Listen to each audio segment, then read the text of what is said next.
Salam, hər vaxtınız xeyir olsun dostlar. Gününüz xoş, canınız sağ olsun. Ruzu bərəkətli olsun ocağınız. Bu günləri dostlar xoş bir gündür. Bugün dekabrın 24'ü. Ali Başkomandanımızın və prezidentimizin doğum günüdür. Mən fürsətdən istifadə edib prezidentimizin doğum gününü təbrik edirəm. Ad günü mübarək olsun cənab prezident. 100 yaşa, 100'dən də artıq yaşa. Sağlam canla ailənin, övladlarının, nəvələrinin, səni sevənlərin Azərbaycan xalqının üzərinə əksik olma. Amin inşallah. Ümumiyyətlə dekabr ayı çox düşərli bir aydır. Dekabr ayının 10'u mənim ad günümdür. Dekabr ayının 12'si Ulu Öndərimizin dünyadan köçdüyü ildir. Allah rəhmət etsin Ulu Öndərimizlərə, Heydər Əliyev cənablarına. 30-31 bayramlardır. Allah hər birinə, xalqımıza gözəl, xoş günlər qismət eləsin.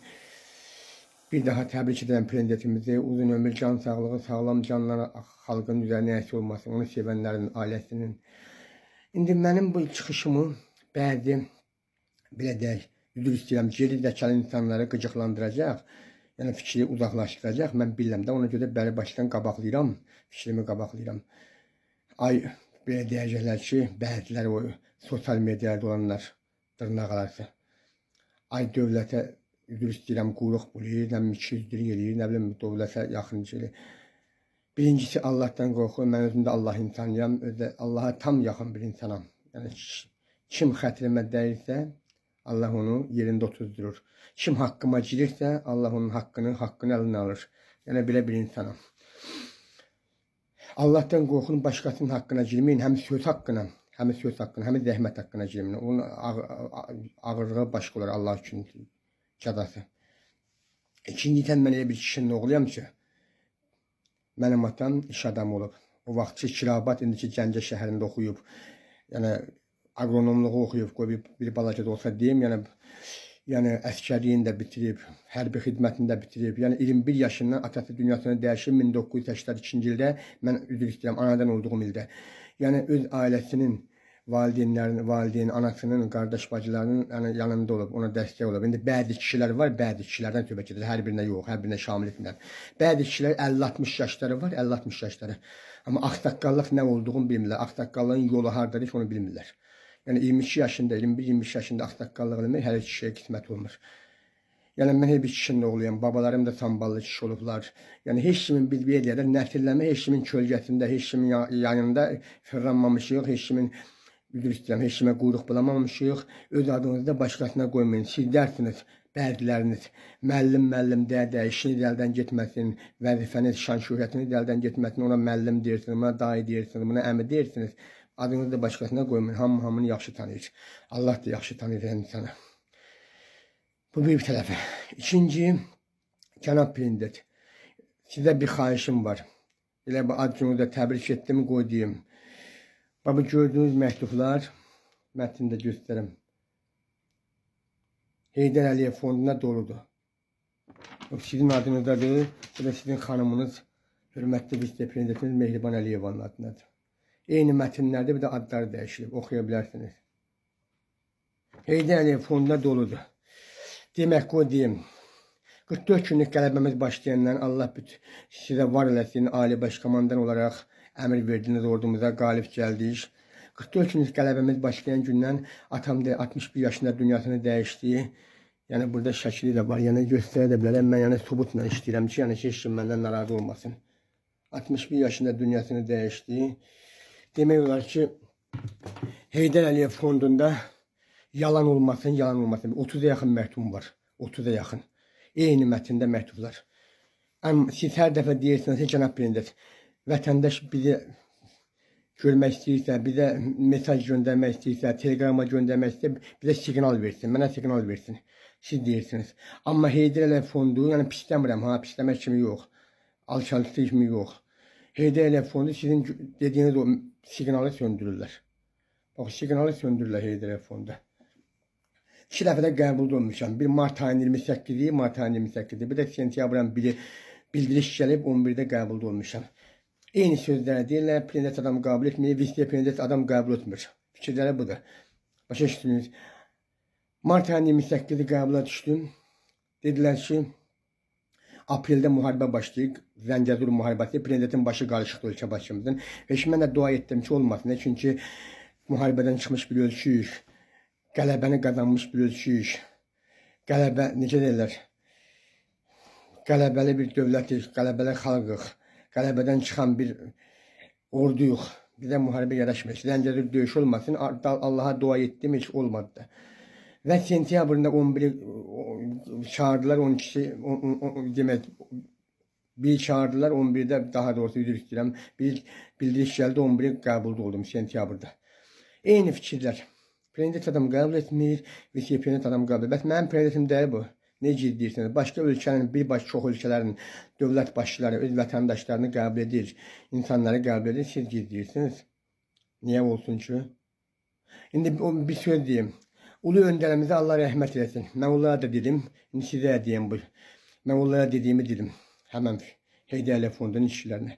Dedim, ulu öndərimizə Allah rəhmət eləsin. Heydər Əliyev cənablarına, Heydər babaya. Həmişə çıxışlarına deyir ki, mən bir pencəyimi, bir kostyumumu götürərək, bir kostyumumu. Naxçıvandan Bakıya qardaşım Cəlal Əliyevin evinə gəldim. Allah rəhmət eləsin Cəlal Əliyevə də. Heç bu dəqiqə qardaşa dəstək olmur. Bacı qardaşa dəstək olmur. Ana balaya, ata balaya dəstək olmur. Yəni Cəlal Əliyev bunu qardaşına himayə çıxdı, ona gözlədi. Bəzi qurumlardan o vaxt bilirsiniz, 1990-cı ildə 20 yanvarı törətdi Qarbaçov. Ona görə də Heydər Əliyevi qoymurdu Bakıya gəlir ki, o sirrin üstünü açacaq, o hadisənin üstünü açacaq, o sirri dünyaya çatdıracaq. Heydər Əliyev də heç bir dövlət başçılarının, heç bir ölkə başçılarının etmədiyi bir işi atmadığı addım ataraq tribunaya çıxaraq, böyük tribunaya. Oradan səsləndi və 20 yanvar hadisəsini törədən qatillərin adını, cinayətçilərin adını çəkdi. Yəni Allah rəhmət edin. Yəni sözümü ona gətirəm ki, orada mən Heydər fonuna dedim ki, ulu öndərimiz həmişə deyir ki, mən Naxçıvandan Bakıya bir pencəyimi, kostyumumu götürüb gəldim. Həmişə xalqın, millətin yanında olub, yaxşı günündə, pis günündə, qaşqın köşkünlərin yanında olub, çadır şəhərciklərində, vaqonlarda, fin evlərində. Elə mən özüm də belə var çadır şəhər, 3 sahili çadır şəhərciyində yaşamışam. 94'dən 98'ə qədər, 98-ci ilə qədər yaşamışam. Zülümlər çəkmişik, Allah'a and olsun. O vaxtki hakimiyyət, Qarabağı satan saxta hakimiyyət, şəraitli, komportlu evlərdə yaşayanda biz zülümlər çəkdik zığın palçıqlarının içində. İndi Qarabağı kömək eləmirlər dövlətə tikməyə. Amma satdılar, torpağı satdılar o hakimiyyət. Amma ulu öndərimizdən onun övladı siyasətindən qaytardı aldı. Yəni nəsə. Qaşqın köşkünlərin yanında olub, Çadır şəhərcində də görürsünüz, Bəygəlinlə oynayıb, orada Cəbrayıl toyunda oynayıb. Yəni mən onlara dedim ki, ulu öndərimiz həm mən Heydər fonduna dedim, Heydər fondunun işçilərinə elə buradan deyim. Dedim ki, yəni ki, ulu öndərimiz həmişə xalqın içində olub, Qaşqın köşkünün yanında olub. Bu fondu onun adına qoymuşsunuzsa, fondu. O kişinin adına, şəxsiyyətinə, iş fəaliyyətinə ləkətimin. Onun adını, şəxsiyyətini, iş fəaliyyətini kölgə altında saxlamayın, kölgə tərəfində saxlamayın. Yəni o adamın adıyla bu fondu yaratmışsınızsa, vəzifənizdir ki, sizin vəzifənizdir. Məktubu telegramla dövlətə çatdırmağa, prezidentə çatdırmağa. Ne çatdırmırsınız? Ne yalanla deyirsiniz ki, prezident adam qəbul etmir, vice-prezident adam qəbul etmir. Cənab prezidentim, mən demək istəyirəm, yəni fikirləşməsinlər ki, kimsə işi düşüb deyəm, prezidentə ad gündə deyir, xeyr. Mən dəfələrlə 3 dəfə, 4 dəfə, 5 dəfə video formatı ilə video çıxışlarım olub. Belə paylaşmışam ki, yəni Heydər Əliyev fondu mənim səsimə səs verməyərək dövlətimə çatdırmır. Cənab prezident, yəni biləsən, vice-prezidentim, cənab vice-prezidentim Mehriban Əliyeva və prezidentim İlham Əliyev. Heydər Əliyev fondunda mənim bəlkə yalan olmasına yalan olmaz. 30'a qədər məktubum var. Şuşurov Vüqar İmamverdiyoğlu. Şuşurov Vüqar İmamverdiyoğlu. Yəni özüm də elə bir kişinin oğlu olmuşam ki, cənab prezident, sizdən xahişim budur, məni qəbul edin. Çünki bu mənim üçün vacibdir. Çünki adətən deyirlər ki, uşaq anadan yetim qalır, atadan yetim qalmır. Allah heç bir övladı uşağı yetim etməsin, atasız, anasız etməsin. Heç heyvanı da, yüzü istəyirəm, heyvanı da valideynsiz etməsin, atasız, anasız etməsin.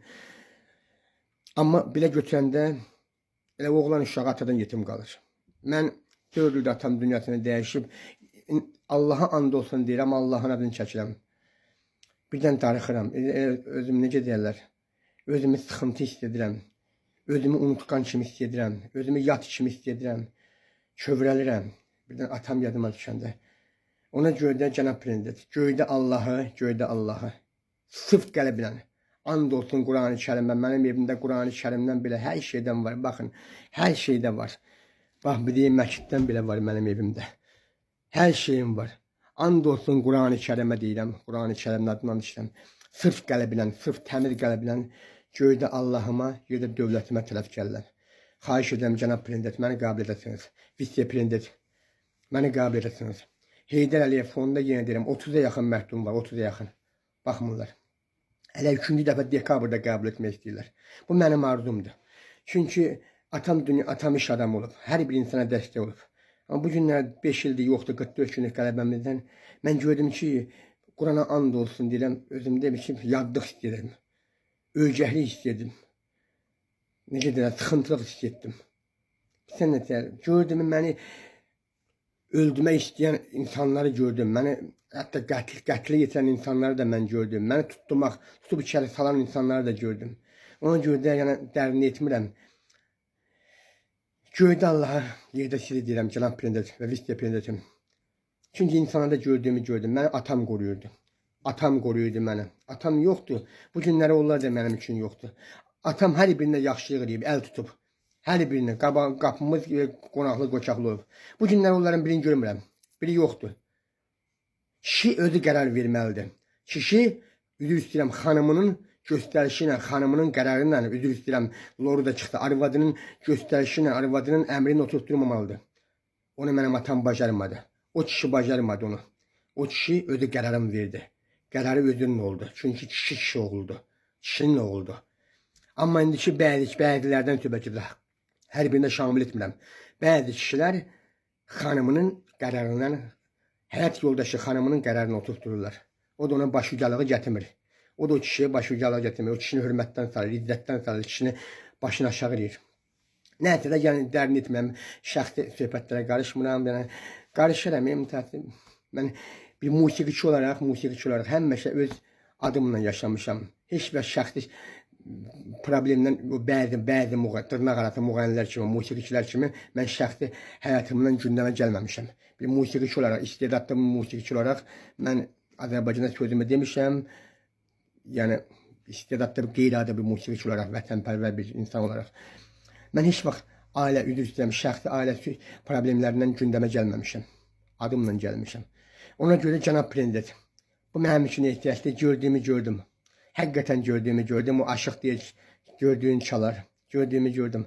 Atam yoxdur. Mənim üçün onlar da yoxdur. Göydə Allah, yerdə sizi deyirəm. Cənab prezidentim, bir daha sizi təbrik edirəm. Sizin doğum gününüzü təbrik edirəm. Ad gününüz mübarək. 100 yaşayın. Allah sizi ömür can versin, sağlam can versin. Amma sizdən xahiş edirəm, mənim səsimə səs verin. Mənim məktubum Heydər fonunda 30 dənədir. Bax, bu məktublar, gördüyünüz məktublar. Doludur, bax, doludur. Heydər fonunda doludur. Baxmırlar. Bax, doludur. Doludur, baxmırlar. Xahiş edirəm, mənim səsimə səs verin. 30'a yaxın məktubum var. Mənə deyirlər ki, prezident adam qəbul etmir, vitse prezident adam qəbul etmir. Niyə? Məqsəd nədir? Niyə qəbul etmir? Qəbul edirsiniz, onlar çatdırmırlar. Onların vəzifə borcudur, amma çatdırmırlar. Mən onlara fikrimi dedim, sizə deyirəm. Yəni ki, ulu öndərəmizin adına ləkə ətimin, Heydər Əliyev cənabları xalqın içində hər zaman olub, yaxşı gündə, pis gündə də həmişə qaşqın köşkünlərdə nəzərində saxlayıb, diqqətindən kənar salmayıb. Onun fondu adını qoymursunuzsa Heydər fondu, düzgün başa düşün. Ya fondun adını dəyişin, eləmirsinizsə, vətəndaşı qəbul etmirsinizsə. Əgər qəbul etmək fikriniz də varsa, dövlətə məktubu çatdırın, teleqramını çatdırın prezidentə, vitse prezidentə. Çatdırmırsınızsa, onda o inciməyin, o fondun adını daşıyın, o kişinin adına ləkə gətirməyin. O kişi yaxşı kişi olub. Dünyada yaxşı kişi olub, elə kişilər az gəlib gedir. Əsrlər boyu az gəlir, tarix boyu. Bir çox ölkə başçıları ulu öndərəmizin, Heydər Əliyev cənablarımızdan siyasət dərsi öyrənib. Amma bu günlər Azərbaycana qarşı müharibələr etdilər. Azərbaycana qarşı terrorlar, sui-qəsdlər etdilər. Bir çox ölkə başçıları, xarici ölkə başçıları, Avropa ölkə başçıları ulu öndərəmiz, Heydər Əliyev cənablarından siyasət dərsi öyrəndilər, məktəb öyrəndilər, məktəbindən keçdilər. Yəni Heydər Əliyev həqiqətən də bu nə üzr istəyirəm, nə girənlik edirəm, nə yaltaqlıq edirəm, kişi kimi deyirəm.